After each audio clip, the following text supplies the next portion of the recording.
Welcome back to Hope for the Caregiver here on American Family Radio. This is Peter Rosenberger. This is the program for you as a family caregiver, and I love that voice. That is my wife, Gracie.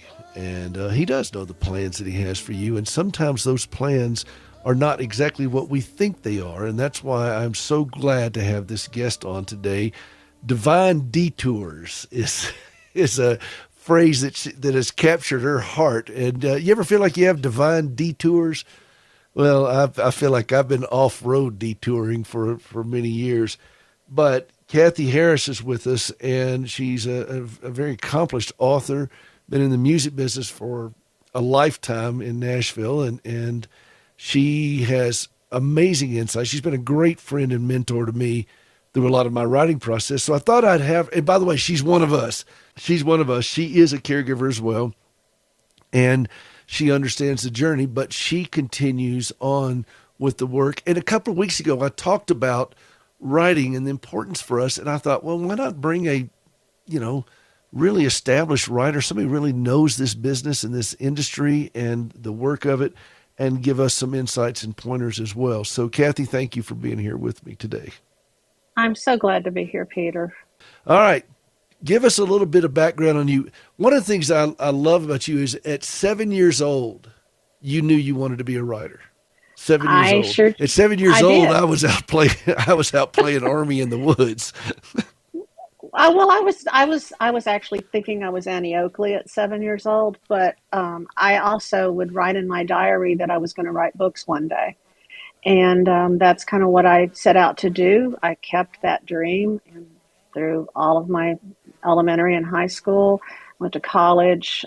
We didn't have creative writing offered at my college, and so I decided to major in journalism and advertising with an English minor. And I was all ready. And then God decided to give me a detour. I saw a tour bus for country music artists or gospel artists going down the street of my campus, near my campus.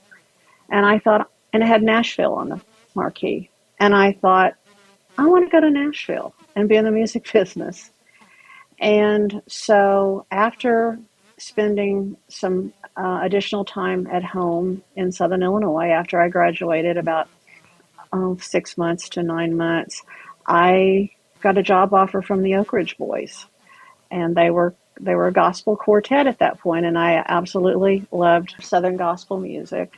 And when I got the call from the Oak Ridge Boys to work for them on a let's see if it works basis, I was excited to move to Nashville. And 40 some years later, I'm still working for them in Nashville and in country music with a gospel on the side. So that was my detour. That was before you came on just as Elvira was getting ready to come out, correct? Well, you're going to make me tell my age, Peter. I was. No, I'm not. No. You started when you were 7. Remember? I did. Actually, I started when I was 20. so we don't have to know these things. Yeah, but I did start very early. They were gospel. They were gospel at the time. But then Elvira came out, and then they just exploded. And you were right there with all of that, correct? Did I get my time frames right? Is that right? I was there to see that change. I was there before the country music crossover happened. And it was an interesting ride. It has been an amazing career to watch what's happened with them. And also to realize that they were 4 guys that sang gospel music that were able to break into country and pop with Elvira and to take the gospel to a lot of audiences that they would never have reached if they had stayed with gospel.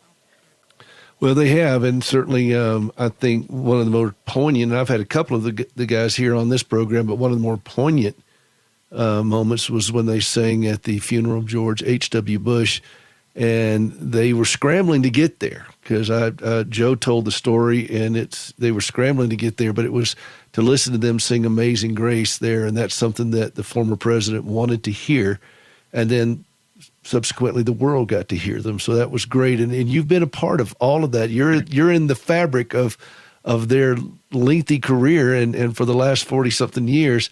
And yet you've also been writing and doing all the stuff you do in the music business, but then you have not left your passion of writing. And you have now your newest book has come out. I think it's a series of books, and this is called Deadly Conclusion. These are all novels that you've written. And talk a little bit about that process with you. Okay, I'll just say that my detour basically came when I turned 50 years old. And I had wanted to write books since I was 7. And I realized that if I didn't write books that honored God, that I wouldn't be happy. And it's amazing because when I started writing that kind of novel, all of a sudden my writing flowed. It was just a change for me. So basically, God said, "Okay, you're going to use all of these years I've given you in country and gospel music, and I'm going to give you something to talk about." And so, my books aren't necessarily music heavy, but they're based in Nashville, and I started writing women's fiction, and my agent and my editor said, "No, you need to be writing romantic suspense." So my series is a romantic suspense series of 3 books, heavy on the suspense, light on the romance, and it just finished up. I'm Can not you going to hear me say whether or laugh? not that hell, I could. I'm not going to say where that defines a lot of caregivers' life. Heavy on the suspense, light on the romance. It really But does. Yes, it does. the story of America's family caregivers, heavy on the suspense, light on the romance. Yeah, it's a So Christian yes, novel. So, well, and um, I love that. But the fact is, you kept doing it, and this is what I was talking about 2 weeks ago with this audience, that we get distracted by a lot of things, but our core loves, the things that we really love. God doesn't waste all these things. A friend of mine told me once, this is Jesus was a carpenter. He doesn't even waste the sawdust, and I really subscribe to that for me and all the things that God has obviously woven in your life, that you've taken this great tapestry and now you're doing it. And it's just very exciting to watch you do it. Peter, when my husband died, I was in the middle of caregiving my mom and dad, and there was a break of time when I just couldn't write because it was, let's see what we can do to reorganize life. My parents were living with us when he passed, but eventually you work yourself back up there, and you just realize that as a caregiver, if you're going to be a good one, and I've learned this from you, I've learned this from my own experience, you have to have a little bit of life for yourself. And so my books was what I chose. I wanted to write those books. So all 3 of the books in this series have been written since I was a caregiver, um, by myself with my parents, and it has really helped me. And they supported me as well. So yeah, it's just a way to fit in a little bit of life for you and still be the best caregiver you can. So I finished 3 books as a caregiver. I, as a caregiver who's written books while caregiving, I understand how challenging that is. And I would call you sometimes and you'd be just like in the craziness of editing and going through it and all this stuff. And I said, "Well, do you need some help?" And you said, "No, I just have to just plow through it myself." And you would just carve out an hour here, 2 hours here, that kind of thing. And it was, but it was really inspiring to watch you go through, particularly this last book, because you've had a lot of things going on in your life, and yet you soldiered through it. And that's one of the things I wanted this audience to hear, is that you can carve these things out in the midst of whatever you're dealing with.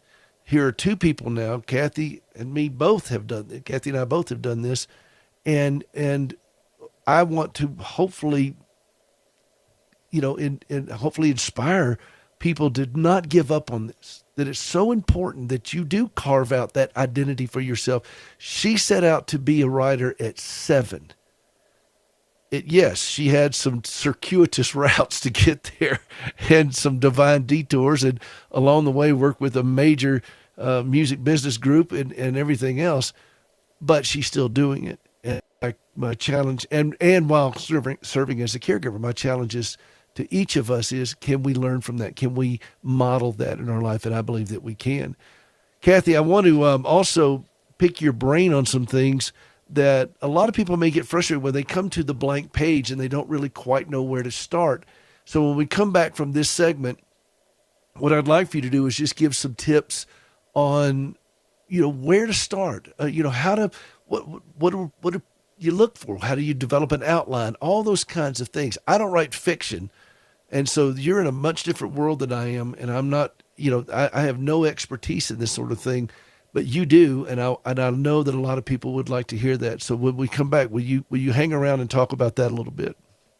That's the hardest subject. And yes, I will. All right. This is Peter Rosenberger. This is Hope for the Caregiver, hopeforthecaregiver.com. We got more to go. Don't go away. We'll be right back.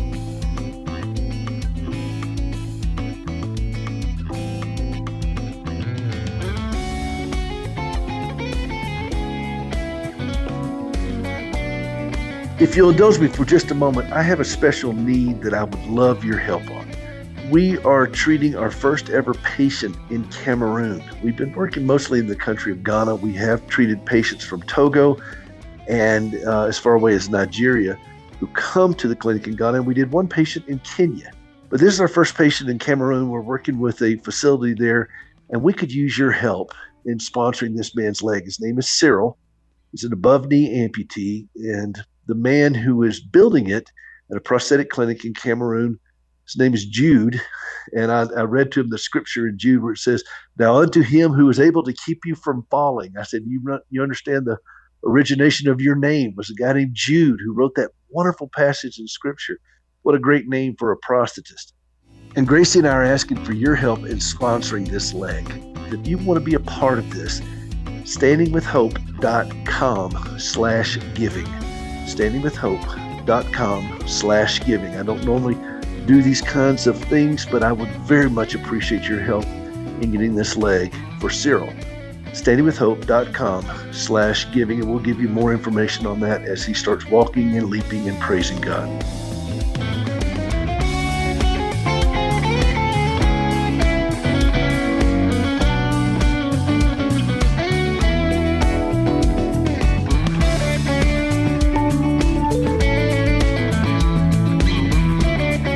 Welcome back to Hope for the Caregiver. This is Peter Rosenberger. We're so glad that you are with us. I'm talking with my friend Kathy Harris, celebrated author, music business executive, and, by the way, a caregiver. And she understands the journey. We left in our last segment. I wanted to drill down and get some thoughts from her as she approaches a blank page. And a lot of us have been there. And I know that I've gotten a lot of comments from this audience that individuals want to write, but don't necessarily know where to start, what to do, how to, even whatever. So Kathy, when you start a book, and you've done blogs, you've done books, you've done press releases, you've done, so many different things over your career, where do you start? Do you have just an idea that hits you in your head? Where do you start?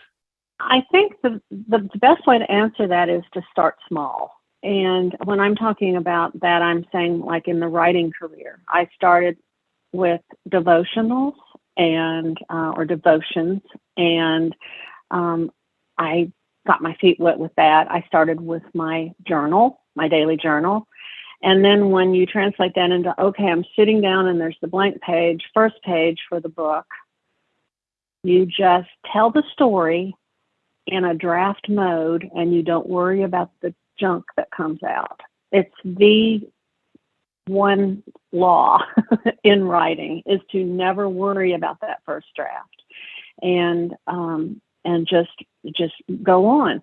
I have found for me that the best way to write a book, and this is almost one of those things where you say, don't try this at home, is to have a really short deadline, because I do better on deadlines, and to know that I have to get it done quickly, and to pray to God that he gives me the words, and to sit down with that short deadline and to just start writing.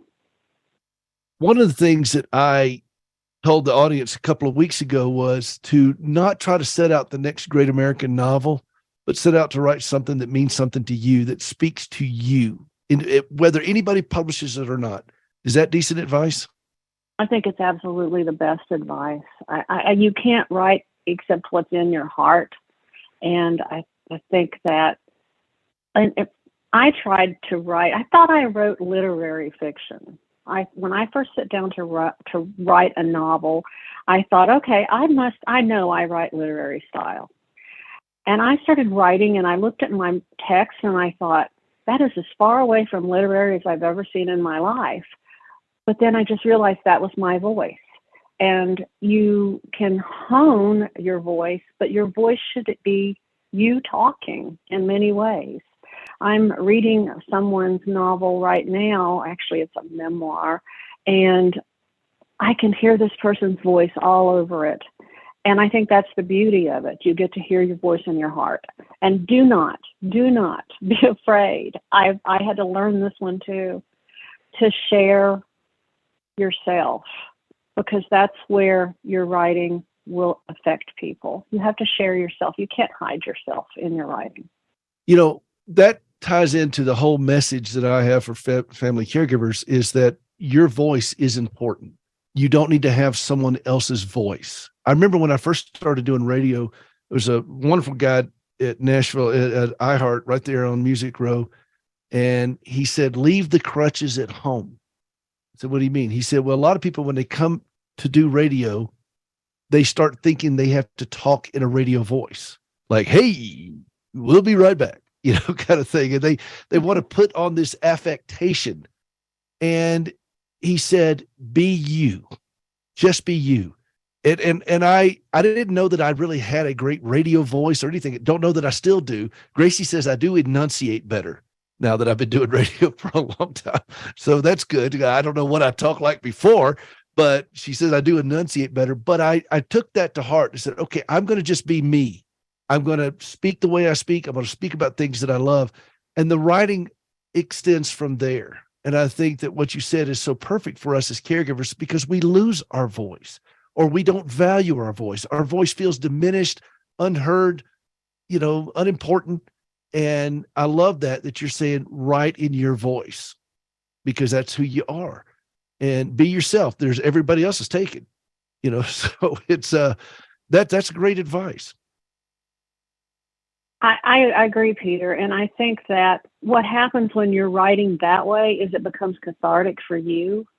And I know my books have been cathartic for me. They have been a journey that is perhaps not evident. It's not like my books are a memoir, but they're cathartic for me because I work out life's problems in my books. And a lot of authors will tell you that. Novelists, they work out their own life's problems and their own decisions, and it's just for them as much as it's for the reader. In fact, maybe more so. Well, now your books, this series, you're done with this series, right? This is the conclusion, the one you just released. Have you already gone on to the next one, or are you just kind of taking a break right now? I mean, I know you're still in the throes of caregiving. Yeah, caregiving for sure. And I work full time still, although I work from home now, which is because of caregiving. But I have a series in mind that I'm excited to write. And I'm also, before that, I'm doing a co-write with someone who's an ex-undercover cop out of New York City. And we're doing a novel together, a crime novel set in Nashville. That is very cool. That is very cool. So I know that just absolutely scratches an itch for you, because you just come alive with this sort of thing. Do you have any plans to do nonfiction? I would love to do nonfiction. I had nonfiction before I was published in fiction. That's how I got my feet wet and how I met people. And one of the things that I want to say to your listeners too, who want to be writers and they're caregivers and they're sitting at home and they feel isolated, one of the cool things is writers have a community online, and you can establish a community that maybe it's online. You can do it at midnight or 2 a.m. when you have a break for yourself, and you can start developing relationships that are so needed when you're a caregiver. That's a great thought. Do you feel that a lot of people I think, approach writing to think, okay, then I've got to send it to a publisher and I've got to do this. I've got to do this. Those demands are not on us anymore. Do you feel like, I mean, because the industry has changed, are the opportunities greater for writers? Are they so relaxed that maybe there's so much out there? Or what are your thoughts on this now? I think in many ways it's harder to be traditionally published because there are so many people trying to get the agent, trying to get the editor to take notice, trying to get the publishing company to want them. But there's always the opportunity for self-publishing. That isn't something I've done so far. I've had a traditional publisher because I really like having partners in what I do, but people don't let it stop them. There are so many self-published people that are just killing it out there as writers, so. Don't let that be a deterrent. No, not at all. In fact, the ones that I know that love it, they wouldn't go back to traditional publishing. They absolutely love it that way. I'm just kind of one of those people that likes to have a partner and somebody give me their advice, and that's what a traditional publisher will do. Well, in many respects, it's kind of like the music business. There are a lot of people who think they have to have a record deal, not realizing what they give up when they get a record deal. And, one of the people I always admired in Nashville was Alison Krauss, who kind of said, I'm going to do my own thing here. And she took control of her musical destiny, if you will, and set the table for a lot of people to follow that. And I think publishing is the same way. You don't have to have a publisher. If you really want a publisher, make sure you understand why and what that publisher can and cannot do for you, because a lot of people, and I want you to unpack this a little bit, they think, okay, if I get a publisher, they sign my book, and then they're going to make me a successful author. It doesn't work that way, does it? It doesn't work that way anymore. And I work only in the Christian field, but I am sure it's general market's the same. An author is responsible for marketing their own products. So basically, you write the book and you market the book. So there's just not time for them to do a whole lot for marketing for you. And one of the things that I'll say too, and I think this is kind of key, is don't let somebody discourage you. Be open and listen. But when I started writing my series, actually my first book, which was not in the series, I have 4 published works now. And when I first started writing, I wanted to write with a music business Nashville connection.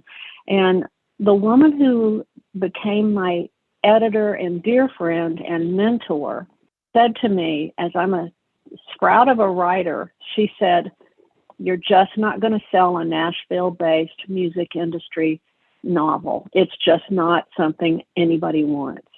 Well, I kept writing what I wrote, and it still had Nashville and music in it. And God knew the timing, and it worked out that Nashville became one of the hottest cities in the world. And it became the it kind of thing then. And it was just me doing what I had always wanted to do. So don't be discouraged when somebody says, "Oh, we don't buy books on baseball stars," or something. You've got to do what you want to do. You've been around some of the biggest names in the music business, and you can testify to how many massive stars were passed over by so many record companies. I mean, I remember the story of Randy Travis down there on Division Street washing dishes, kind of thing. And he couldn't get arrested. Vince Gill couldn't get arrested at places, that kind of thing. It was just, there were so many stars that Elvis, all the way through that were passed over. People said, "No, that'll never work. That'll never work." So you're absolutely right. Do not listen to naysayers. Listen to your heart, write what you love. And if it's successful, great. Otherwise, you've still written a book and you've done a great job with it. And that's important to remember for us as people, and particularly us as caregivers. I think this is where I really push hard for myself and my fellow caregivers. Just do it. Let God worry about the results, but you be faithful to do and be a good steward of the creativity that he's given you. And I know that we're talking about writing right now, but it applies to so many other areas.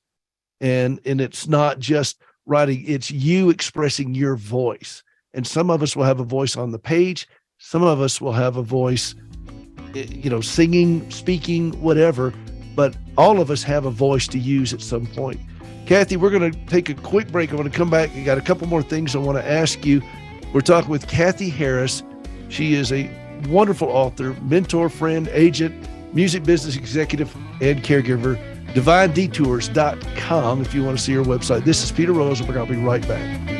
Hey, this is Larry the Cable Guy, and you are listening to Hope for the Caregivers with Peter Rosenberg. And if you're not listening to it, you're a communist. Get her done.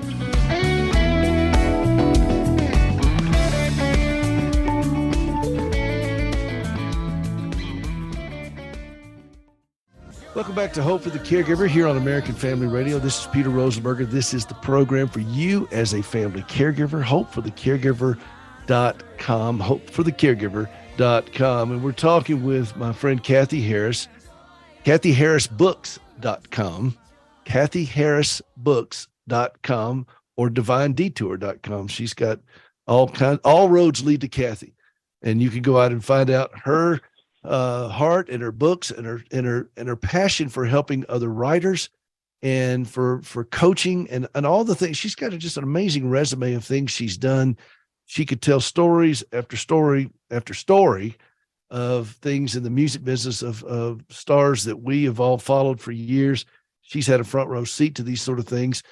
But I want to spend the last part of our time, Kathy, just talking about you as a caregiver, what that's done for you in your life, what that's changed for you, your insights, the way you approach work, the way you approach relationships with people, friends, business, all those kinds of things, and ultimately the way it affected you spiritually and what's happened in your life and your relationship with God through this journey. If you could just maybe spend a little time on that. I know I'm putting you on the spot.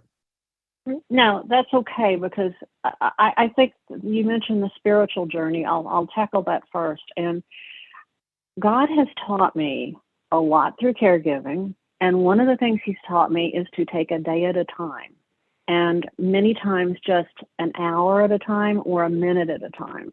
Because as I've worked my way through what is now 10 real years of caregiving, and you and I've talked about this before. My husband had heart problems for a lot of our marriage, so there was a kind of a caregiving element to that. But 10 real years of caregiving, God has realized, and he gave me Bible verses and all kinds of things. Just don't worry about tomorrow. Do it an hour at a time or a day at a time. And that's been really important to me, because we all look so far ahead and we worry, and I do. But that's my spiritual takeaway, really, from caregiving. It's a very emotional, as you know, job, and it is my number one job. You said, you gave my little list of things I have on my agenda. Caregiving is first. My work is second, and my books are third. But it's taught me priority, I suppose, in that sense. But what I started to say, it's a very emotional job, caregiving is, and that's why it translates so well for me to be a writer, because I take all those emotions that I'm feeling, those exaggerated emotions, and I maybe change them around. You don't even identify them, but I put them on the page. You said earlier in the program that you really love Southern gospel music. Is there a particular hymn or a song that kind of sticks with you through a lot of these things that you like to just sing to yourself, or when you hear it, you just kind of have to stop? Wow. My taste has changed, and I listen to a lot of Christian contemporary now. Oh, I thought you were listening to rap but now and hip hop. Yeah, I do. I love rap, as long as it's Christian rap. But the older I get, the cooler I am, Peter. But I just heard, and I was going to share this with you. I just heard Joe Bonsall sent me a link to Kane doing Blessed Assurance at Ocean Way Studio in Nashville. And that's an old hymn that is now done with a CCM kind of a style. And it was like the perfect thing. So spiritual. There's been such a revival, as you know, coming on in the United States right now. And this was just like the perfect thing. So how about Blessed Assurance? I'm actually doing Blessed Assurance this Sunday at church. I do the music out here. And actually our pastor is going to be away this weekend. And so I'm actually filling in at the pulpit too. So I'm doing the music and the message, and I'm calling it Aggressive Assurance is the title of my sermon, because I talk about that a lot here on the program, of how much we all desperately need aggressive assurance and how much God provides for us. And you talk about Ocean Way. I'm so old, Nashville, that I remember when that was Tony Alamo's church, the Ocean Way studio. Yes. I'm dating myself now. And but that is like one of the best studios like in the country, maybe in the world. And I look forward to hearing that, because that hymn, I don't know if you know this or not, but the lady that wrote the lyrics, I mean the music to that, I forget I think it was Phoebe somebody. She went over to her friend Fanny Crosby's house and said, "Fanny, I got this tune. Do you have something that a lyric that you could do with this?" And in 15 minutes, they had this done. Blessed Assurance. I mean, arguably one of the most well-known recorded songs of all time. Of course, Fanny Crosby was blind, but she had this lyric, Blessed Assurance, Jesus is mine. And it's written in 9/8, so it's kind of a different kind of meter to play in. And then I think Dwight Moody got a hold of that, and it went global. And she wrote and 10,000 something hymns, I think she's credited with. Sometimes she had to do a pseudonym because her publisher, they had so many of her hymns, they wanted to mix it up a little bit, so they had a different name for her. And when she died, and I'm tying this in with some of the things we've talked about today, when she died, she had maybe $2,000 to her name. She was living with a family that was helping care for her husband, who she had married some years before, was also blind, and he died. He died after they had a little baby, and the baby died. And so she had all this heartache. And at the end of her life, she only had about $2,000 because she had given away everything to missions and to the ministries. And she'd gone through a lot of money she'd made through her royalties. But, she just kept writing, and she kept writing even through her heartache. And look how our lives are affected. You right now listening to this song, Blessed Assurance, by somebody who refused to stop writing in the midst of heartache. That's a good lesson for all of us, isn't it? It is. And what a neat thing we need to be assured of. Jesus is mine. I mean, that's it right there. And you reminded me of something too that I told myself early on when I would only have time to write myself to sleep. And I was busy with work and the caregiving and everything. I just said to myself, you know what, when I leave this world, I want to have used all of myself. I don't want to necessarily, you want to be physically fit and do the best you can. You have to be a caregiver. But at the same time, I want to have used myself. I don't want to have reserved my energy. I want to just expel it and use everything. And well, I think you I've have already to have that attitude.